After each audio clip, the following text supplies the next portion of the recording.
kuongezeka na kuingia katika nchi ile ambayo Bwana aliwapa baba zenu, nanyi mtaimiliki.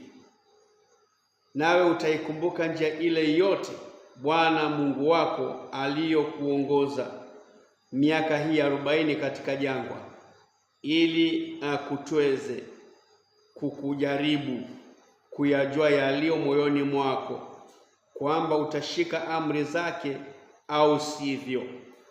Akakutweza, akakuacha uone njaa, akakulisha kwa maana usijua wewe wala baba zako hawakuijua, apate kukujulisha ya kuwa mwanadamu haishi kwa mkate tu, bali huishi kwa kila neno, ama huishi kwa kila litokalo katika kinywa cha Bwana.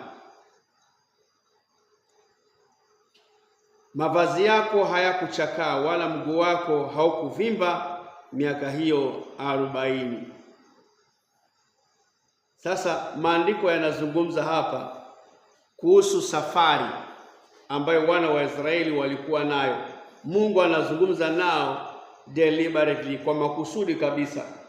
Jambo ambalo analolizungumza hakusema lilitokea kwa bahati mbaya. Anasema akakuacha uone njaa. Katika safari ile wana wa Israeli waliokuwa nayo, Mungu anasema amri hii ninayokuamuru leo kuitenda, mpate kuishi na kuongezeka na kuingia katika nchi ambayo aliwapia baba zenu, nanyi mtamiliki. Halafu anaizungumzia safari yenyewe vile inayopaswa kukumbukwa, vile ilikuwa, ya kwamba Mungu anajua vile hiyo safari ilikuwa. Mstari wa 2 unasema, nawe utaikumbuka njia ile yote Bwana Mungu wako aliyokuongoza miaka hii mingapi? 40 katika jangwa. Kwa nini anakuongoza katika jangwa? Asikuongoze katika njia nzuri tu. Mungu hii dunia ni yake, ameiumba.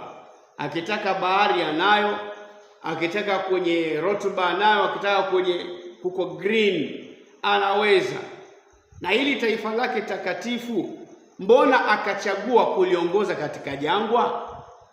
Kwani katika ratiba yake alivyopanga Mungu, si angepanga tu kuwapeleka watu mahali pazuri pasipo jangwa? Kwanza alipokuwa anawatoa, aliwaambia anawapeleka katika nchi tiririkayo maziwa na asali. Aliwaahidi ya kwamba anawatoa kwenye utumwa, awapeleke mahali pazuri. Kama wametoka utumwani, jangwa ni la nini tena? Jangwa si mahali pazuri.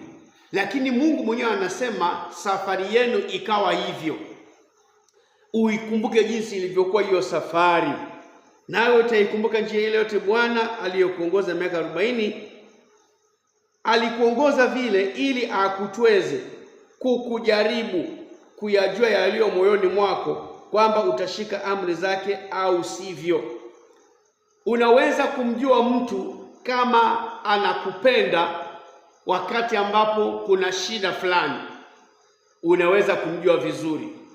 Kuna bwana mmoja alikuwa na mkewe, na huyu bwana akashikwa na ugonjwa uliomsumbua sana, na yule mke hakuweza kustahimili, aliondoka kwa sababu ya kuugua kwa yule bwana. Mke wake akamwacha na akaenda. Bwana yule akang'ang'ana hospitalini, na baada ya muda Mungu akamsaidia akapona. Baada ya kupona, yule mke akasikia habari ya kwamba yule mume wangu alipona, akaanza kujirudisha, lakini watu hao walikuwa hawajaokoka. Sasa wakati anapoanza kujirudisha vile, huyu bwana akawa ameoa mke mwingine. Sasa upendo wa huyu mke ulipata kudhihirika vizuri, kwamba alikuwa anampenda wakati mambo yanaenda vizuri tu, lakini hapo yalipokuwa magumu hakuweza kustahimili. Aliweza kutwezwa, kujaribiwa. Angalia vile Mungu anavyosema, hiyo njia ilikuwa ya design hiyo makusudi, ili akutweze, kukujaribu na kuyajua yaliyo moyoni mwako, kwamba utashika amri zake au sivyo. Hivi kusafiri nami na kwenda na mimi na kusema kwamba unanipenda mimi Mungu wako, Je, utanipenda kikamilifu? Moyoni mwako kukoje? Je, ni kwa ajili ya mema ninayokutendea? Siku moja Yesu akawaambia, mnanifuata kwa sababu mlikula mikate. Kwa hiyo Mungu anaangalia mioyo, na wakati mwingine aliweza kuwapitisha katika hali ngumu, aone ni nani hasa anamfuata kikamilifu. Je, wanamfuata Mungu kwa mema anayowapa, au bado atasimama kama Ayubu aliyemwambia mkewe ya kwamba, je, tupate mazuri tu kutoka kwa Bwana, tusipate mabaya? Ayubu ni mtu mwingine ambaye alijaribiwa katika hali ngumu. Wakati wa utele, Ayubu alidumisha uaminifu wake. Hata baada ya uchochezi wa shetani na vyote kuondolewa, Ayubu bado alisimama kidete, alisimama wima katika hali ya kumsimamia Mungu. Leo Mungu akasema, nilitaka nijue wale watu wananifuata kwa kunipenda. Nilitaka nijue wale watu ambao wananifuata kwa kujua mimi ni nani, sio kwa sababu ya vitu. Nikakuacha uone njaa. Anaendelea kuzungumza Mungu, ili niweze kukutweza nijue aliyo moyoni mwako, kwamba utashika amri zangu au la.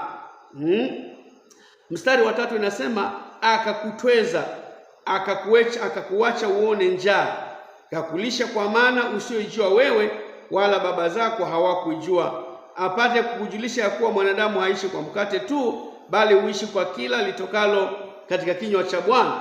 Mstari wa 3 inasema, akakuacha uone njaa. Huyu Mungu mwenye uwezo anawaambia Israeli, ukumbuke hiyo njia. Mwenyewe kwa makusudi kabisa nikasema, acha nizuie chakula, nione watabievu namna gani. Ninawalisha kweli, wanashiba na wananisifu, wanaendelea vizuri. Nataka nione sifa hizo wanazoniinuliwa, kwa kuwa ameshiba. Je, wanaweza kunipenda? Katika ndoa watu wanapofanya viapo, wanaapishwa, wanaongozwa kuapishwa kusema ya kwamba katika shida na katika raha, ya kwamba katika kupungukiwa na katika utele. Mungu naye akataka commitment hiyo katika watoto wake, kwa sababu mwili wa Kristo au kanisa la Bwana linajulikana kwamba ndio bi harusi na Yesu Kristo ndiye bwana harusi. Sasa uhusiano ule wa bi harusi na bwana harusi unapimwa kwa wakati ambapo kunakuwa na upungufu. Mungu akataka kujua, ili huyu bi harusi wangu ananipenda kikamilifu, ananipenda mimi mwenyewe, au anapenda vitu ninavyompa. Kuna tofauti ya kumpenda mtu mwenyewe na kupenda vitu alivyonavyo. Kwa hiyo Mungu akakusudia, hivi vitu ninavyowapa, hebu nikate nione kama bado watashika amri zangu au la. Hebu nipunguze, hebu niondoe, nione kama kweli watabaki na mimi, ama ni vile vitu tu vilikuwa vinawa attract. Kuna wengine huolewa kwa sababu ya mali walioona. Ikitokea mali ile iishe, unakuwa hakuna uaminifu tena, hakuna kudumu tena. Mungu akataka kupima. Mstari wa 3 vile unavyosema, hausemi ikatokea kwa bahati mbaya au kwa ajali mkapata njaa, lakini anasema nikawaacha muone njaa. Kumbe ulifanya kutuacha Bwana tuone njaa? Ndiyo, niliwaacha muone njaa, nikiwa na uwezo wa kukulisha, nikawaacha muone njaa. Nipime nione kama mnanipenda kweli au sivyo. Usiku wa leo tuko katika mkesha huu, ama tu katika maisha haya, kuna kipindi ambapo mambo yanakwenda vizuri, mambo yanaenda vizuri, kila mkisema linaenda vizuri, kila mkiitana watu wanakuja, kila mkiitana mfanye jambo, mambo yanafanyika. Mungu anaachilia neema, na mambo yanakwenda, kila mtu anafurahia, kanisa limejaa, kanisa linaendelea vizuri, watu wanaitikia. Lakini Mungu akiamua kuweka mtihani, anaweza zuia mambo mengine, aone, nataka nione wale ambao wanasimama si kwa sababu ya kuegemea joto za wengine. Kuna watu ambao wanaweza kusimama kwa uokovu kwa sababu wamezingirwa. Yaani wanaweza kuendelea vizuri, wakaionyesha imani so long as wako katikati ya kundi la watu, wako katika joto la wateule wengine. Wakiachwa peke yao wanashuka, ari yao ya kumtumikia Mungu inashuka. Wanaanza kusema fulani hawako, siku hizi watu hawaendi, siku hizi watu hawaendi, kwa hiyo na mimi pia siendi. Pale ndio mtihani unapokuwa, pale ndio mtihani unapoonekana. Je, Mungu atakapozuia neema ya watu kupatikana katika eneo fulani, Mungu atakapoamua acha nikate nitulize tu, wacha nishikilie nione. Unajua Mungu ni Mungu na huwezi kumgeuza.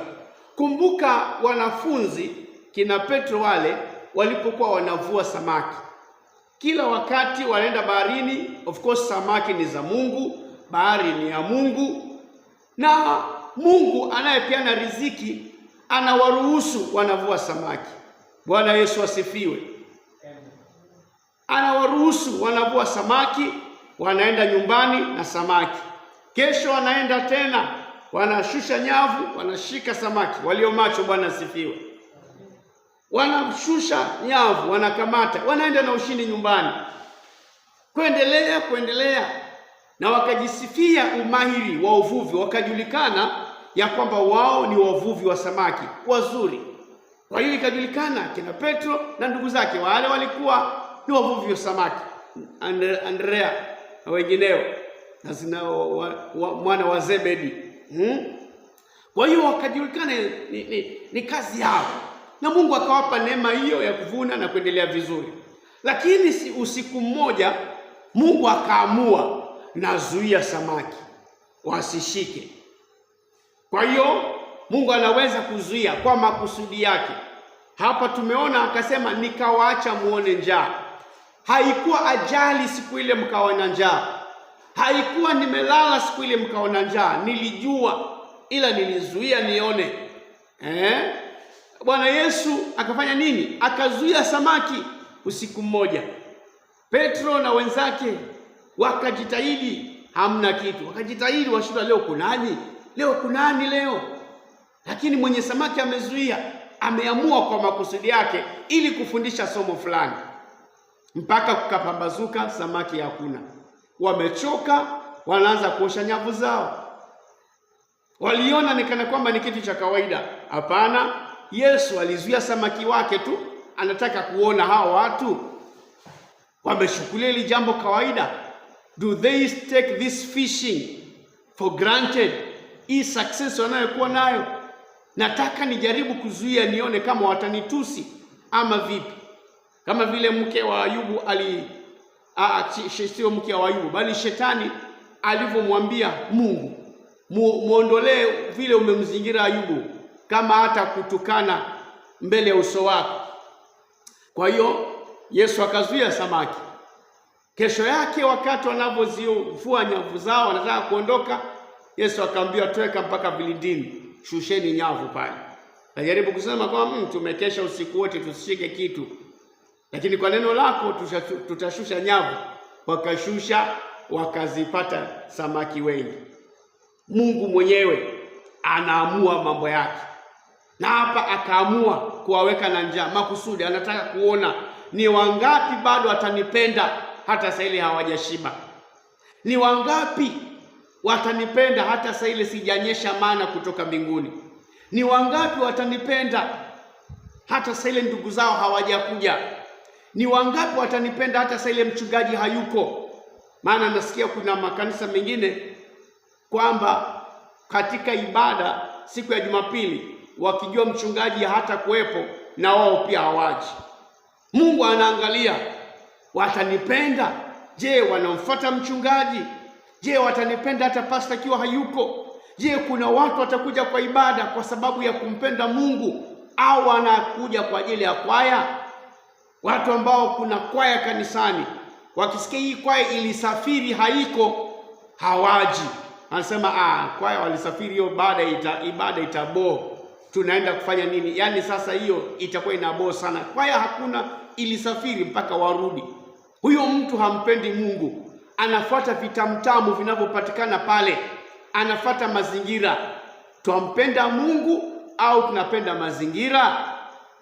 Kwa hiyo Yesu akataka kujua mazingira nitayazuia, mazingira nitayaacha yasikae kawaida, nione ni wangapi bado wataendelea kunifuata.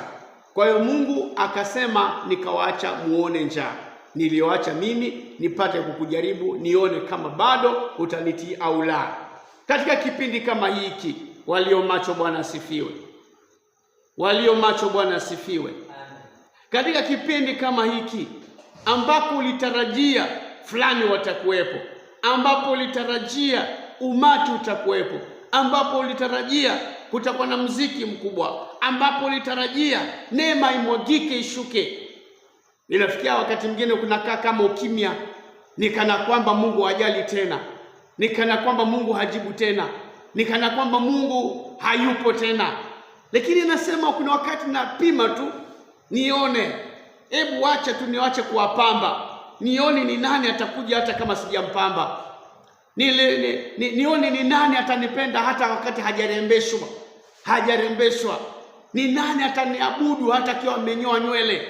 Nani anaweza bado awe na ujasiri ukisema Mungu ni mwema? Umejipamba, alafu siku moja Mungu anazuia neema ili usipate yale mapambo. Je, bado utatokea kwa ujasiri mbele za Bwana, au utasema mimi nywele zangu ni rafu, mimi nguo zangu ziko vile, siwezi simama? Bado utampenda Mungu akakuacha uone njaa katika kipindi kama hiki, wakati ambapo amezuia wengine, wakati ambapo hakupatikani wale ulitarajia? Je, bado utasonga mbele? Bado utampenda Mungu? Je, bado utaita mkesha wakati fulani na fulani hawakuja? Je, kwako mkesha huo umefanikiwa, au ndio utasema umefeli maana umati hawakuja vile nitarajia? Watu wanakujaga 100, leo wamekuja 20, au usi mkesha. Watu wanakuja 60, leo wamekuja 15, usi mkesha.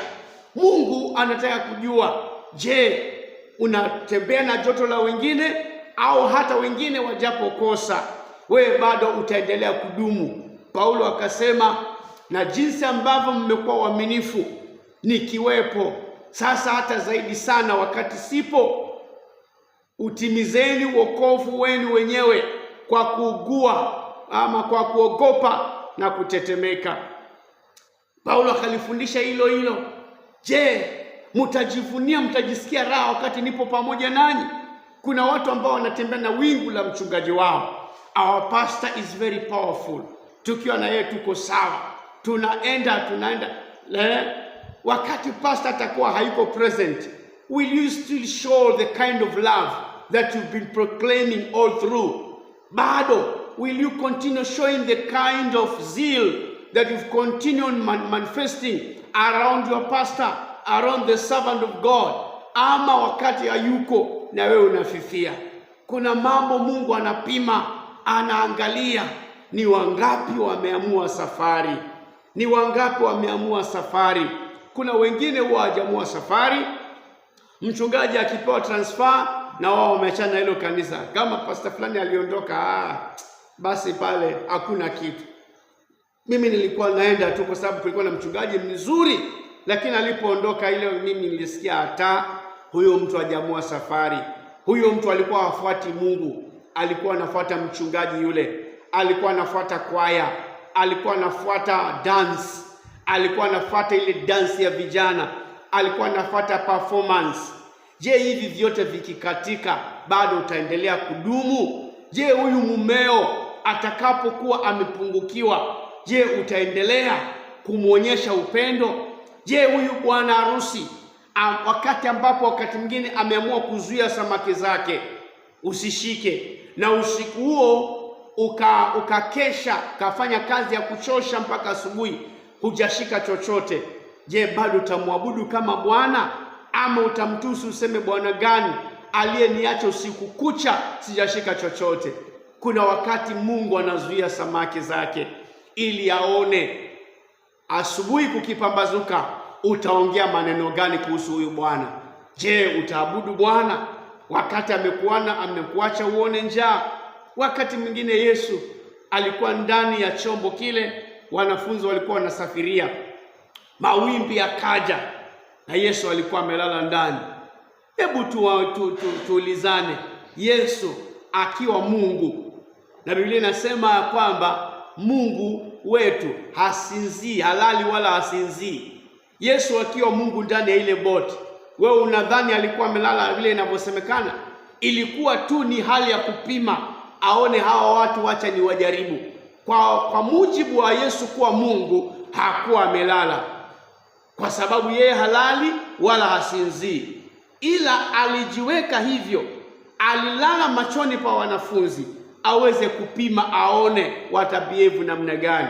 Kwa Yesu akalala, na msukosuko ukaja katika bahari, wakajaribu mbinu zao, baadaye wakasema, Bwana, tunaangamia. Tena wakamuuliza Bwana, hujali kwamba tunaangamia? Na Yesu akainuka akasema, nitakaa na nyinyi hata lini? Akaonyosha mkono wake kwa bahari. Biblia inasema ya kwamba kukawa na shwari kuu. Yesu alikuwa anataka kujua, na wakati ambapo wamemwamsha Yesu asikitika, asema poleni, nilikuwa nimelala. Anasema nitakaa nanyi hata lini? Mambo haya mnastahili kuyafahamu. Wakati mwingine mtumishi wa Mungu mmoja alikuwa amealikwa mahali alipokuwa, wale walikuwa ni wachungaji wale wadogo. Anataka kujua, wakati mimi nimechelewa, je, wanaweza kuendelea? Askofu wetu alifanya hivyo wakati mwingine. Tulimtarajia hapa na masaa kafika, sasa sisi tunangojea, lakini alichelewa, si kwa bahati mbaya, na hata alipofika hakuwa na haraka ya kuingia. Alitaka kupima, aone hawa watoto wanaendelea namna gani. Sisi wakati ambapo tumesifu, tumeimba, mimi nikiwa mchungaji hapo, ninaangalia huku na huku, askofu yuko wapi? Naangalia huku na huku, yuko wapi? Lakini yeye alipima hivyo makusudi. Alitaka kuona huyu mwanangu, huyu mchungaji ambaye anaendelea kumkuza, je, anaweza kuchukua wajibu? Na wakati amekuja kuchelewa, tumesifu mno, alitaka kuona, je, tunaweza kuendelea na huduma na kazi iendelee, au sisi ni watu wa kufungwa nepi siku zote tukimgojea tu? Wakati amekuja baadaye, namkimbilia, namuuliza, baba vipi, mbona umechelewa? Na tumekungojea na mnetu, tulisema saa hizi. Na baba akasema, hapana, mnastahili kuendelea. Mtafungwa nepi hata lini? Mnastahili kuendelea, hamkustahili kungoja ibada iendelee. Mnaningojea kwa namna gani? Na huo ni ulezi wa baba. Naye Mungu na aina hiyo anataka kupima, anataka kuona kweli nawalisha kila siku, wacha nione itakuwa namna gani. Kama mzazi yule ambaye anamlea mtoto kwa kumpa kila kitu anachokiitisha, wakati yule atakaposema leo ameitisha, wacha nisimpe, anataka kuona huyu mtoto atabievu namna gani. Watoto wengine ni wakorofi kabisa. Mzazi akisema hakuna, ni vita, ni shida, kilio, hawezi kuridhika, aseme haina shida baba. Watoto wengine kama hao wanastahili kujaribiwa design hiyo. Kiko, lakini acha nisimpe, nimwambie hakipatikani, nione. Je, atasema ni sawa mama, ni sawa dadi, ama atazusha? Wale wengine wanazusha kabisa, anatupa vitu, anasema nataka biskuti, nataka biskuti. Akiikosa ni vita. Mtoto asiye na maadili huwa anavurugana hivyo. Wengine wana matatizo.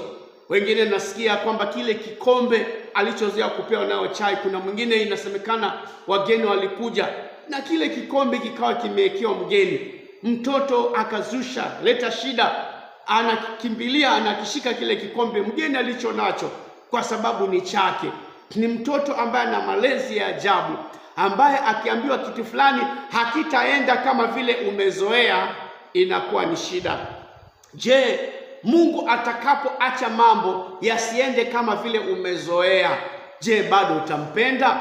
Mungu atakapozuia samaki zake usizishike kama vile umezoea, je, bado utamwabudu kama Mungu? Mungu atakapozuia neema fulani ya watu ambao huwa wanakuja, unafurahia, wanakuja, unatangaza ni siku za ibada, wanakuja mapema, wameketi, unafurahi, wanasema wow. Je, wakati ambapo wamezuilika wakakosa kuja, moyoni wako kutaka namna gani? Umetangaza kesha wakafurika watu, kukawa glorious, kukawa vizuri kabisa, na ukajisifia kwa wengine, kanisa letu bwana, kesha tunajaaga hivi, tunakuja watu wote, tunakuja kama Jumapili kabisa, ni lunch hour. Lunch hour kwetu zinajaa, watu wanajaa, utafikiri ni Jumapili. Hiyo ni weekdays. Je, wewe ambao unasifu namna hiyo, siku moja ukaweka lunch hour hivyo na ukawakosa vile ulitarajia, je, kuongea kwako kutakuwa namna gani? Utabadilika useme inabo, au bado utaona Mungu bado ni Mungu anaendelea? Kuna wakati tunafundishwa usiku wa leo ya kwamba Mungu ana uwezo. Kuna wakati anaweza kuzuia maana isinyeshe, aone tabia yako. Kuna wakati anaweza kuzuia chakula, aone tabia yako. Anasema vizuri katika hii Kumbukumbu 8:3, akakuacha uone njaa. Chakula kilikuwepo, akakuacha uone njaa. Wewe ni mtoto wangu, pesa za kununua viazi karai ziko, lakini nakuambia hakuna. Nataka kuona tabia yako. Wewe ni mtoto wangu, pesa za kununua yogurt ziko, lakini nakuambia hakuna. Nataka nione tabia yako. Mungu alikuwa na uwezo wa kualisha, lakini anasema nikakuacha uone njaa, nione kama bado utanitisha sheria yangu au la. Na pia nikufundisha ya kwamba mwanadamu hataishi kwa mkate tu, ila kwa kila litokalo kwa kinywa cha Bwana. Nikikuzoesha mikate sana, utafikiri ndio maisha hayo, lakini there is more than bread. There is more than bread. Na kwa hivyo ili upate kuelewa, kuna wakati nazuia mkate nijionyeshe kwako, unisikize mimi. Kuna wakati nazuia mkate nikuzungumzie, usikie. Ndio maana wakati kama huu tunaweza kufurahia kwa vitandani, na tukafurahia tunajifunika, na tukanong'oneza maombi pale kwenye blanketi, na tukafurahia joto nzuri, tukasema Bwana ametupa kitanda kizuri.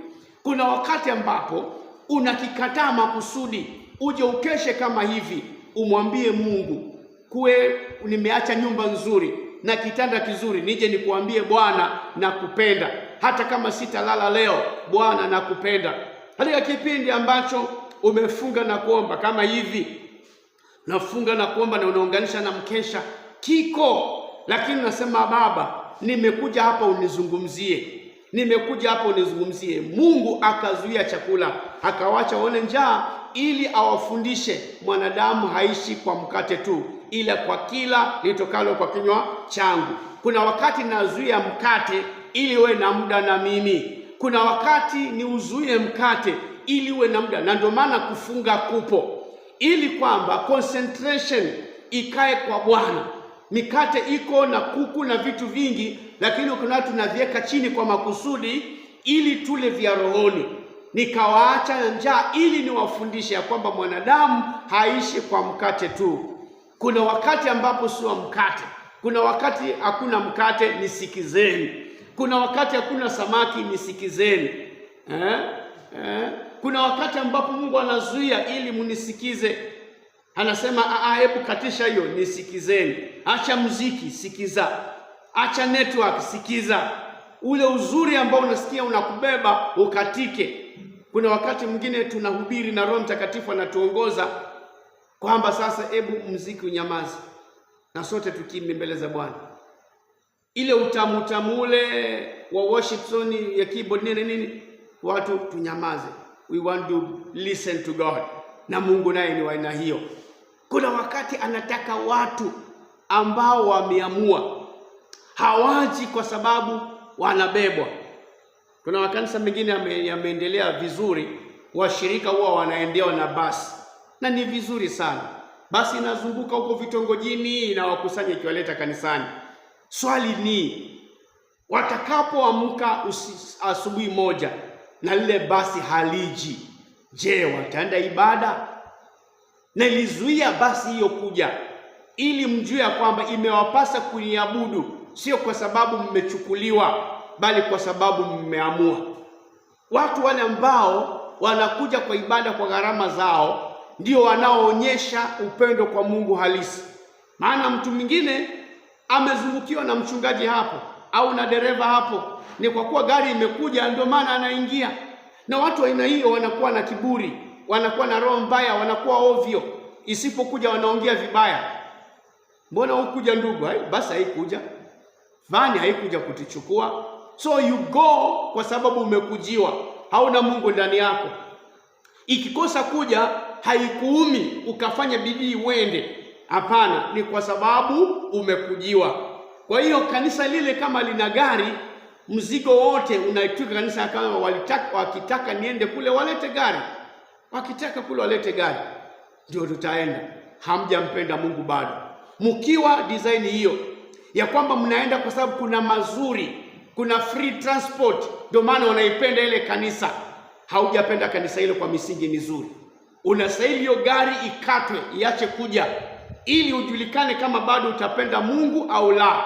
Mungu alikuwa na neema ya kuwalisha wale watu kila wakati, lakini anasema nikafika mahali nikakuacha uone njaa, nipime na nikufundishe ya kwamba usije tu kwa sababu there's free ride. It comes a time when you have to show God your love. Hauji mkesha kama ni mtihani mzuri.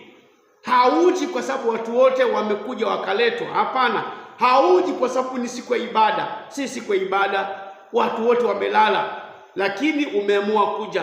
It's a way to prove, to tell God, I love you and I want to have fellowship with you.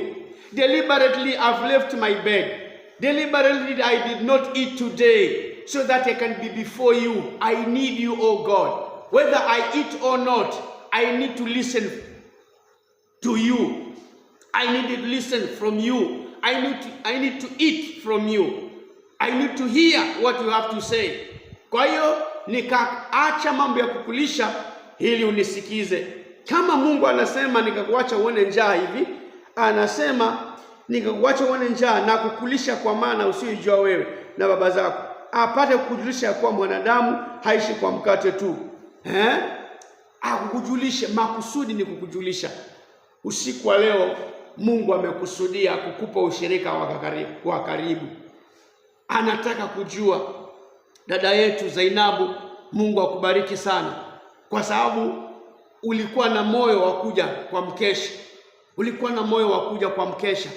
Na hata pamoja na kuwa wewe ni msichana na ni usiku, haukuichukulia tukasema mimi siendi, si hakuna mtu wa kunipeleka basi nalala. Ningepata mtu ningeenda. Lakini umetia juhudi na ukawasiliana ya kwamba niko hapa, natamani kuja, nahitaji mtu, na utaratibu ukafanyika, ukaja kwa sababu moyoni mwako umetaka kuja mbele za Bwana. Hakuna mtu amekulazimisha, hakuna mtu amekushurutisha, lakini moyoni mwako ulikuwa na hamu na Mungu, na kukosa mtu wa kukuleta haikuwa excuse. Uka voice out hoja yako, uka voice out hali yako, ukasema hapa nilipo nina kiu na Mungu, nahitaji kwenda, na utaratibu ukafanyika. Sasa uko hapa, unachukua muda wako mbele za Mungu. You've taken that initiative. Hakuna cha kusema kuna sababu. Ulale tu usema kule kwangu ni usiku na mimi ni msichana na ni hatari kwenda, siwezi kwenda.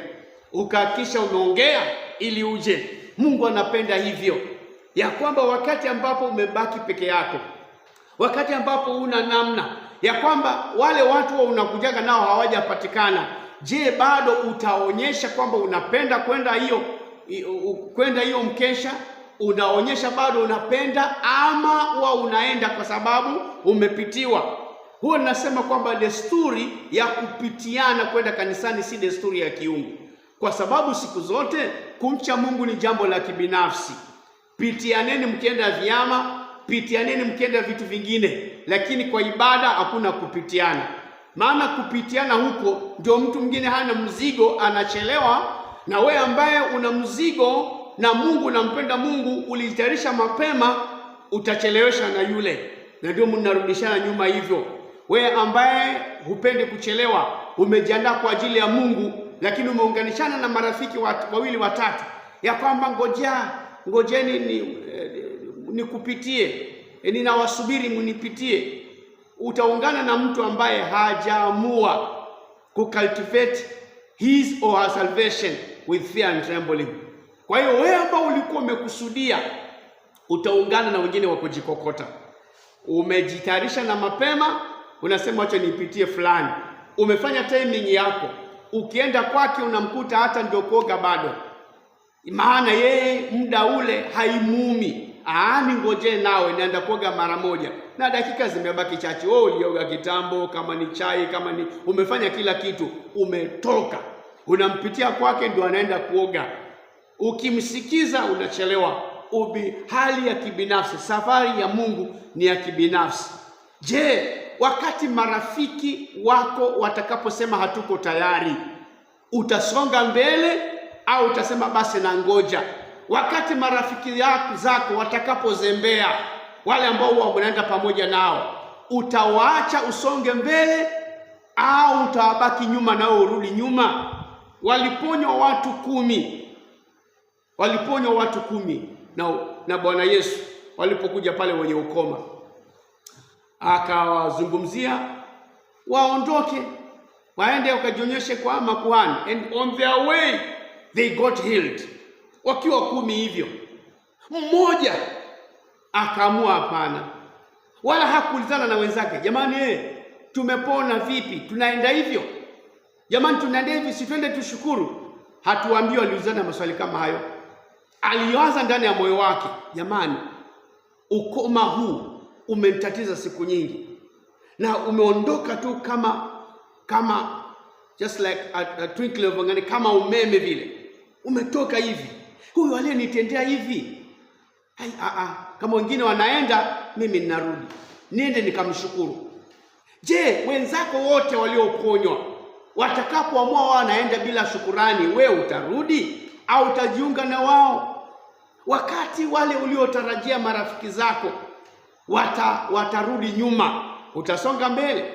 Wale uliookoka nao, kundi lile waliookoka nalo, pengine kulikuwa na mkutano hivi, crusade or something, wakaitwa, jamani waliookoka waje, mkatoka, twendeni, watu 10 mkaokoka nyote. Siku hiyo tuliokoka mimi na fulani na fulani, tuliokoka siku moja, na mkaendelea mkaabudu kanisani pamoja hivyo. Alafu katika kuendelea kasikia huyu amerudi nyuma mpaka mkaja kubaki 2 au mmoja. Kundi lile mliookoka siku ile wote walirudi nyuma. Je, wakati lile joto la wenzako halipo tena, bado utaendelea na safari? Bado utasema nampenda Yesu? Wakati kule kulisho huwa mnalisho hakuko, je, utaendelea na mikutano? Utaendelea na mikutano? Wale ambao walienda kwa mkutano wa Yesu, maelfu ya watu wakala mikate na samaki wale. Je, mkutano wa kesho ukiwa bila mikate na samaki, na huo mwingine, utaendelea kwenda? Utaendelea kwenda? Kuna siku hizi ili watu waje kwa mkutano wanawekewa kitu cha kuvutia.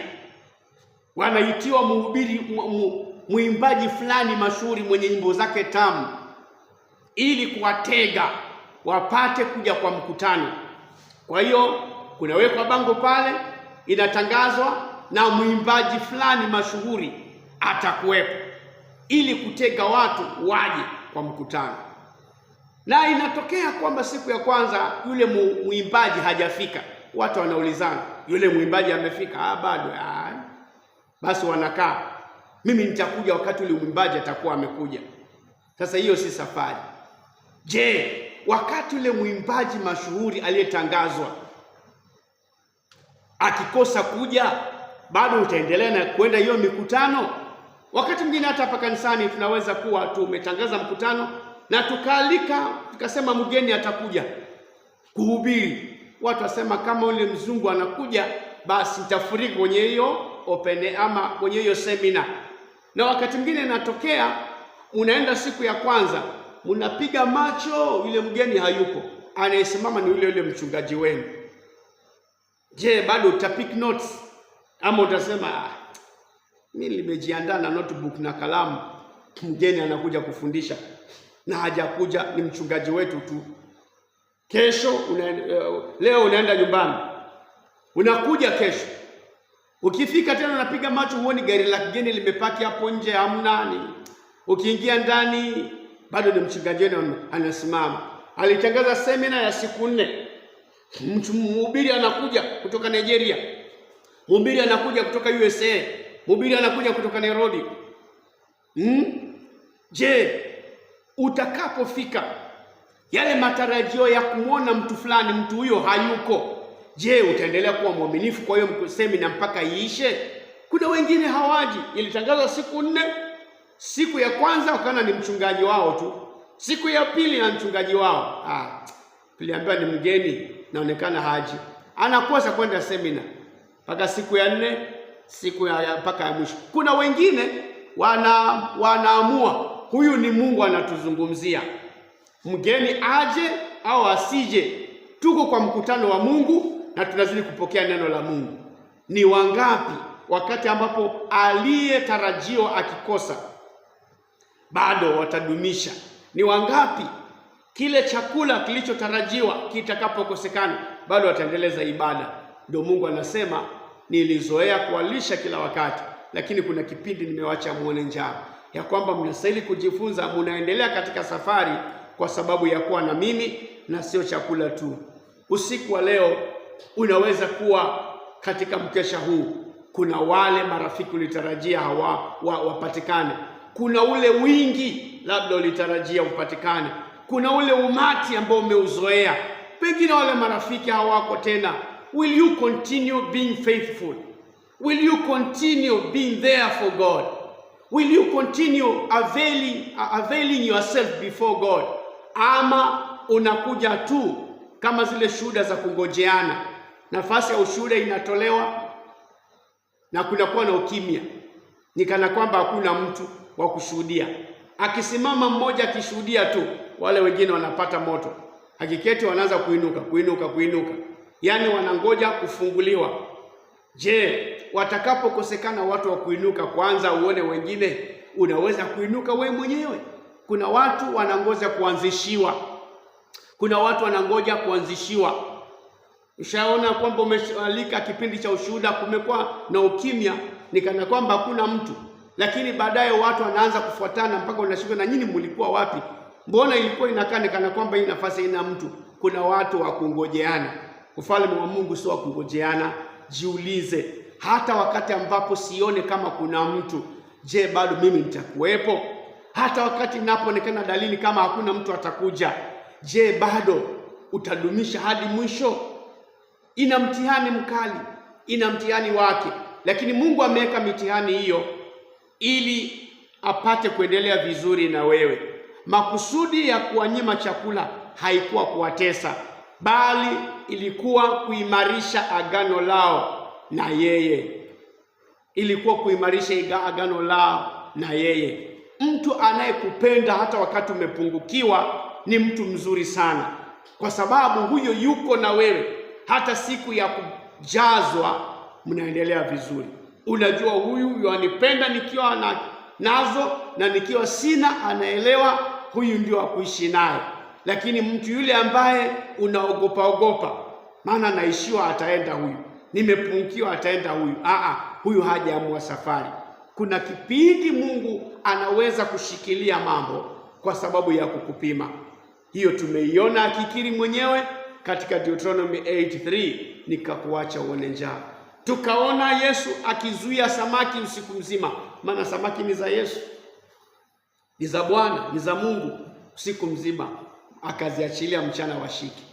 Alitaka kufundisha jambo. Yeye ni Bwana, yeye ni Mungu, anaweza kuamua asiwape mkate kila siku.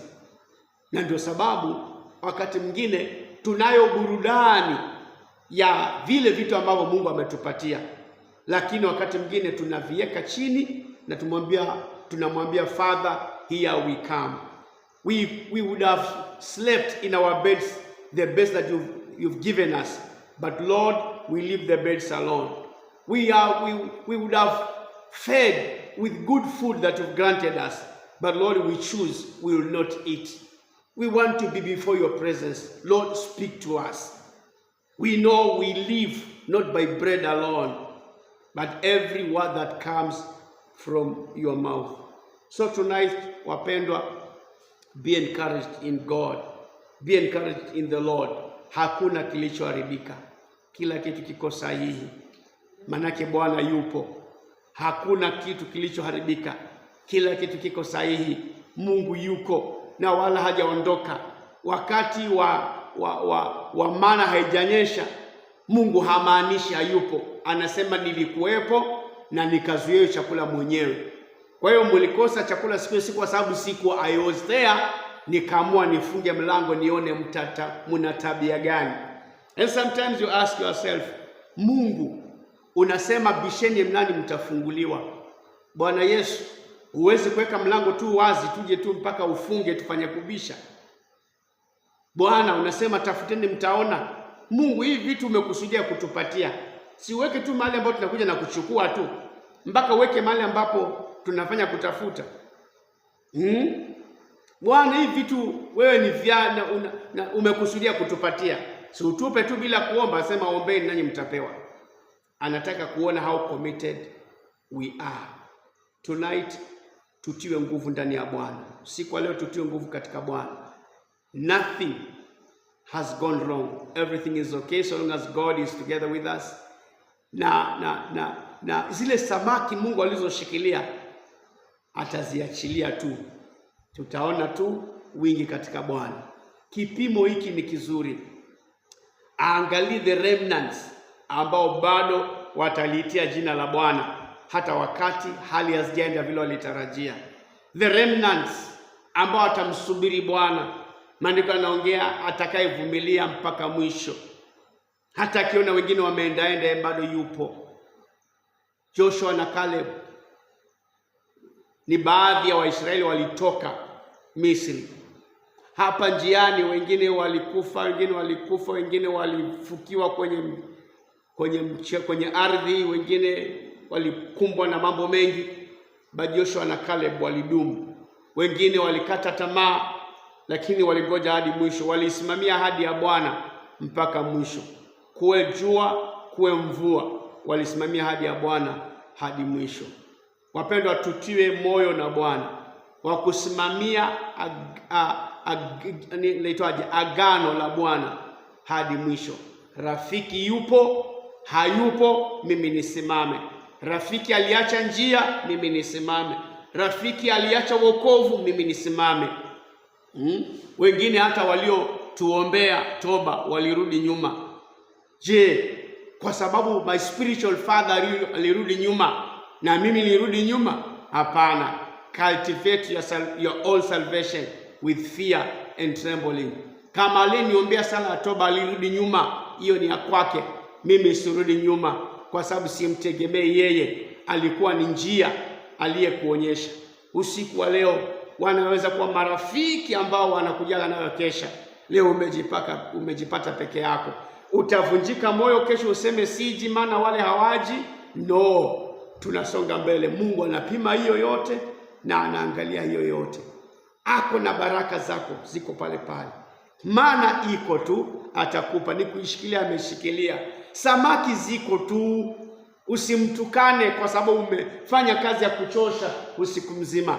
Usimtukane. Alivyokupa samaki juzi leo akakunyima, anazo. Amekuacha tu uone njaa, anazo. Usimtukane, utaenda kwa nani? Shikilia yeye tu. Hapo mbele ukishusha nyavu utashika samaki tu, anazo. Kwa hiyo neema ipo wapendwa. Neema ipo, tusonge mbele katika Bwana. Huwezi jua rafiki yako ana nini ndio hajakuja. Usishindane na yeye. Huwezi kujua jirani yako ni nini kimemfanya amekata tamaa. Labda ameamua kurudi Misri. Usifuatane naye. Ufanyieni wokovu wenu kazi kwa kuogopa na kutetemeka. Kwa hiyo wateule wa Bwana, kazi ambayo mmekuja kuifanya usiku wa leo inatambulikana sana. Nyinyi ambao mmekuja, nyinyi ambao mko hapa, Bwana yu katikati yetu. Bwana yu katikati yetu, naye yale mambo ambayo Mungu amekusudia kuyafanya atayafanya kupitia kwenu nyinyi ambao mliokuja. Inatosha kumuita Mungu na kile alikuwa afanya atafanya tu. Tungekosa kufanyiwa na Mungu, kama kungekosekana mtu wa kuomba. Lakini tumekuja wale, tumefika, inatosha kumimina ile miujiza yote ambayo Mungu alikuwa ameshikilia. Kumbuka watu 5,000 wanaume peke yake, pasipo kuhesabu wanawake na watoto, walikula kutokana na mikate sio na samaki, sio mikate na samaki iliyoletwa na lori na malori na malori. Hapana, ni samaki na mikate iliyopeanwa na kijana mmoja pale, na Yesu akashika kwa mikono yake mtu mmoja. So tunaweza kusema out of 2 people thousands fed. Out of 2 people thousands fed. Kijana yule aliyekuwa na mikate 5 na samaki 2 akakabidhi Yesu, yeye na Yesu. Out of these 2 waliopeana ushirikiano, mwenye mikate na samaki akakubali kuisacrifice kwa Yesu. Alipoisacrifice kwa Yesu, maelfu wakala. Usiku wa leo kuna mtu amesacrifice usingizi wake, amesacrifice chakula chake ili maelfu wafaidi neema, wa maelfu waliolala wafaidi neema. Hujui unapoomba inalisha wangapi. Kijana huyo aliyepeana mikate 5 hakujua kutafanyika nini. Hakujua kwamba atawalisha wale watu 5,000 na zaidi. Kijana huyu kama angeambiwa kwamba hii mikate 5 na samaki 2 ulionao watalisha huu umati, hangekubali. Lakini kwa kuwa ilikabidhiwa Yesu, inatosha. Usiku wa leo tumekuja, tunamuita Yesu akihusika kwa hili jambo. All the changes that we wanted to receive indeed zitapatikana. Ile shibe iliyotakikana na watu 5,000 na zaidi ilepatikana. Hakuna kitu kilichoenda vibaya. Waliwaza habari ya kwenda mijini kwenda kununua chakula, hawakwenda. Hilo swala la kwenda halikuwepo. Lakini Yesu alipopatikana, na kukapatikana na mtu ambaye aliyesimama kwa niaba ya wengine, ambaye alijitolea, hakusema mikate hii ni yangu wengine wajipange. Yeye alipeana. Ilipopeanwa tu tayari mambo yalifanyika. Usiku leo tumejipeana kwa Yesu. Tunapeana sauti zetu, we sacrifice, here we are. And kupitia kwetu, kwa sababu tumekuja, ametupata, atafanya kazi na mambo yatafanyika, na ile shibe iliyotakikana itapatikana. Yale matokeo yaliyotakikana yataonekana, kwa sababu yuko mtu aliyesema ninayo hapa mikate 5 na samaki 2. Usiku wa leo, take your time before God. Ujue kwamba ili gurudumu ni wewe utalisukuma lifike pale lilikuwa liende, na litasukumika na litafika. Na kila dua Roho Mtakatifu atakuongoza kuomba vile anavyotaka yeye, na what God is out to do, He will do in Jesus' name. Asante Yesu. Asante Yesu. Tunakushukuru Bwana. Tunakuinua.